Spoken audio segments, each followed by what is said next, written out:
భారత్ ఒకప్పుడు అత్యంత ధనిక దేశమని ఇప్పుడు కొందరి స్వార్థ ప్రయోజనాలతో వెనుకబడిపోయిందని అన్నారు మహారాష్ట్ర మాజీ గవర్నర్ చెన్నమనేని విద్యాసాగర్ రావు. రాజకీయ నాయకులు ప్రజల కులమతాలకు అతీతంగా పనిచేస్తేనే దేశాభివృద్ధి సాధ్యమన్నారు. జగిత్యాల జిల్లా అమ్మక్కపేట గ్రామంలో ప్రతిమ ఫౌండేషన్, టాటా ట్రస్ట్ ఆధ్వర్యంలో స్కిల్ డెవలప్మెంట్ శిక్షణ పొంది ఉద్యోగాలు సాధించిన వారికి ధృవీకరణ పత్రాలు అందజేశారు చెన్నమనేని. రాష్ట్రంలో ప్రతి మండలంలో స్కిల్ డెవలప్మెంట్ సెంటర్ ఏర్పాటు చేయాల్సిన అవసరం ఉందని తెలిపారు విద్యాసాగర్ రావు. 17వ సెంచరీ అనుకుంటే మీరు ఇవాళ రేపు మీరు మళ్ళీ పుస్తకాలు లైబ్రరీలు చదవాల్సిన అవసరం లేదు. మీ సెల్ ఫోన్ కొట్టుకుంటే చాలా అన్నీ తెలిసిపోతుంది. మన ఆర్థిక వ్యవస్థ ఏ విధంగా ఉండే ప్రపంచవ్యాప్తంగా. అమెరికానైతే మొన్న 500 సంవత్సరాలలోపు పుట్టింది. మొన్న పుట్టే దేశం అమెరికా. ఇప్పుడు అమెరికా చూసి అందరు భయపడుతున్నారు. అమెరికా కన్నా కూడా మనము అత్యధిక ధనికులు ఉన్నటువంటి దేశం ఈ భారతదేశం.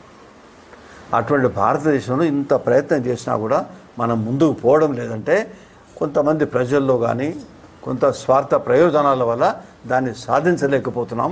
అన్ని రాజకీయ పార్టీలు, ప్రజలందరూ, అన్ని కులాలు అందరూ ఒకటై ఈ భారతదేశాన్ని ముందుకు తీసుకుపోదామంటే అసలు కొన్ని సంవత్సరాల్లో ముందుకు తీసుకుపోయేటువంటి అవకాశం మనకున్నది. ఉదాహరణకు ఒక ఉదాహరణ చెప్పి నేను ముగిస్తా. మనకి ఇక్కడ ఎయిర్పోర్టు కొత్తగా వస్తుంది కదా. ఎక్కడ వస్తుంది? మామ్నూర్లో, వరంగల్లో. మనం చదువుకున్నాం కదా అందరం. ఆ మామ్నూర్లో నిజామే 1930లో ప్రారంభం చేసిండు ఆయన. మరి 30లో ఎందుకు చేసిండు ఆయన? ఆయన అమెరికాకో లేకపోతే ఇంకేటో పోవాల్సిన అవసరం లేదు కదా ఆయనకు. ఆయన 30లో ప్రారంభం చేసింది.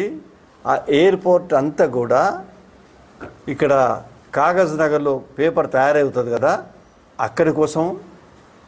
తర్వాత వరంగల్ ఉత్పత్తి, గార్మెంటరీ కానివ్వండి, అక్కడ ఉన్నటువంటి నిజాంజాయి మిల్స్ ఉంది. ఆ మిల్స్లో ఉత్పత్తి, ఆ ఉత్పత్తికి సంబంధించి కార్మికుల ఉపాధి కోసం ఆ ఉత్పత్తిని మనం ఇతర దేశాలకు ఎగుమతి చేసి డబ్బులు సంపాదించడానికి కోసం ఆ ఎయిర్పోర్ట్ ఉంది. ఇప్పుడు అందరం అనుకుంటున్నాం మనం కేంద్రం రాష్ట్రం కలిసి మామ్నూరు ఎయిర్పోర్ట్ పెడుతుందంటే తీర్థయాత్రలకు లేకపోతే టూరిజంకో అనుకుంటున్నాం మనం. ఎందుకంటే పెట్టి దానికోసం కాదు.